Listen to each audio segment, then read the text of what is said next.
Tu n'es pas moins catholique si tu refuses l'idée que l'Église catholique serait la seule Église fondée de manière exclusive et directe par le Christ. Et tu n'es pas forcément plus chrétien si tu utilises cette idée pour juger ou rabaisser les autres traditions, comme on le voit parfois dans certains contenus apologétiques sur les réseaux. Ce n'est pas non plus un argument à brandir comme une arme contre d'autres chrétiens. Pourquoi?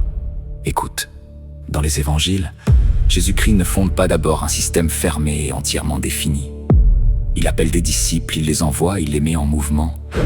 Le centre, ce n'est pas une structure figée, mais une relation vivante et une fidélité en marche.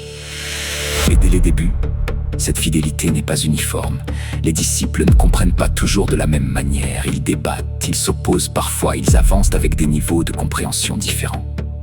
Ensuite, l'histoire du christianisme se déploie dans le temps. Elle donne naissance à des formes diverses, catholiques, orthodoxes, protestantes. Toutes se réfèrent au même Christ et aux mêmes écritures, mais à travers des lectures et des structures différentes. La vraie question n'est donc pas seulement « Qui détient la bonne Église ?» mais « Qu'est-ce que signifie être fidèle au Christ ?» Est-ce posséder une vérité contre les autres, ou chercher à le suivre sincèrement, même à travers des formes différentes? Utiliser une affirmation religieuse pour se placer au-dessus des autres ne prouve pas une foi plus forte. Cela peut aussi transformer la foi en identité fermée et en opposition. Et dans les évangiles, ce n'est jamais cela qui est au centre.